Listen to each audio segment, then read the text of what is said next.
Ever walked into a dentist's office, or a vet clinic, or even a cosmetic surgeon, and been hit with a bill that made your jaw drop?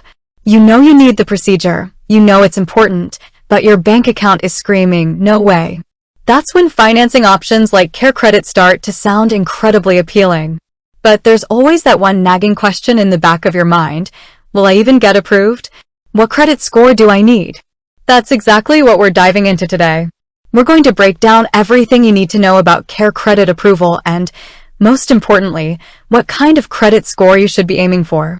Now, before we jump into the numbers, let's quickly recap what CareCredit actually is. It's essentially a healthcare credit card. It's designed to help you pay for out-of-pocket healthcare expenses that aren't typically covered by insurance. Think dental work, vision care, cosmetic procedures, even veterinary services. The big draw is often the promotional financing options, like deferred interest periods, which can be a real lifesaver if you can pay off the balance within the specified time frame. But here's the catch, it's still a credit card. And like any credit card, your approval hinges largely on your creditworthiness. This is where your credit score comes into play. So, the million-dollar question, what credit score do you need for CareCredit approval? There's no magic number that guarantees approval.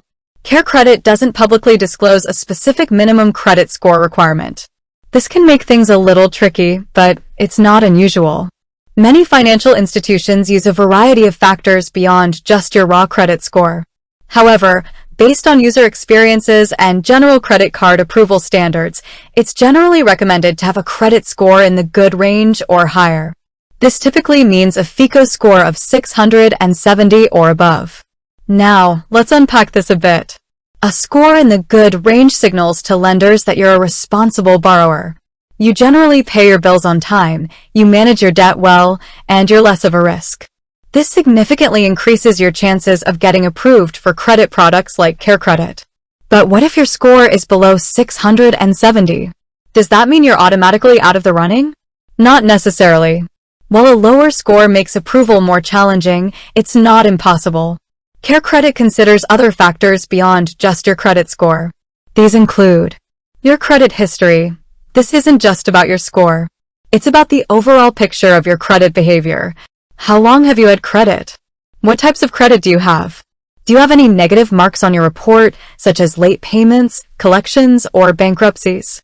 A longer, more positive credit history can sometimes offset a slightly lower score. Your income and employment.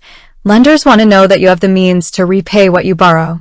A stable income and consistent employment history are important factors in the approval process. If you have a steady job and a decent income, it can strengthen your application, even with a less-than-perfect score.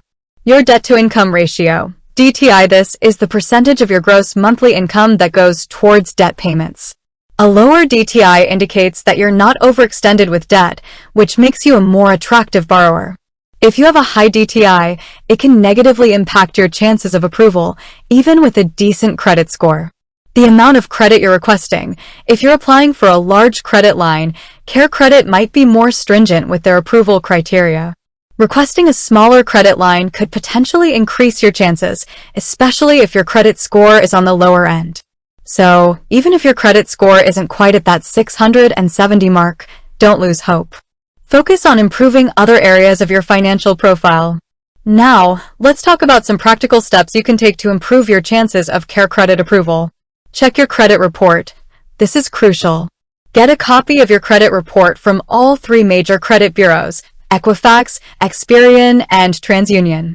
Review it carefully for any errors or inaccuracies. Even small mistakes can negatively impact your score. If you find any errors, dispute them with the credit bureaus immediately. Pay your bills on time. This is the golden rule of credit. Late payments are one of the biggest factors that can hurt your score. Set up reminders or automatic payments to ensure you never miss a due date. Reduce your credit utilization. This is the percentage of your available credit that you're using. For example, if you have a credit card with a $1,000 limit and you have a balance of $300, your credit utilization is 30%. Aim to keep your utilization below 30% to improve your score. Avoid opening multiple new credit accounts. Opening several new credit accounts in a short period can lower your average account age and make you appear riskier to lenders. Consider a secured credit card. If you have a very low score or limited credit history, a secured credit card can be a great way to build or rebuild your credit. These cards require a security deposit, which acts as your credit limit. By using the card responsibly and making timely payments, you can gradually improve your score. It's also important to understand the potential downsides of using CareCredit. While the promotional financing offers can be attractive, it's crucial to understand the terms and conditions. If you don't pay off the balance within the promotional period, you'll be charged retroactive interest on the entire original amount. This can result in a hefty bill and negate any initial savings. So, to summarize, while there's no official minimum credit score for CareCredit approval, aiming for a FICO score of 670 or above is a good benchmark. However, other factors like your credit history, income, DTI, and the requested credit line also play a significant role. If your score is lower, focus on improving other aspects of your financial profile and consider the potential drawbacks of using CareCredit before applying. With that said, thanks for watching, and until next time.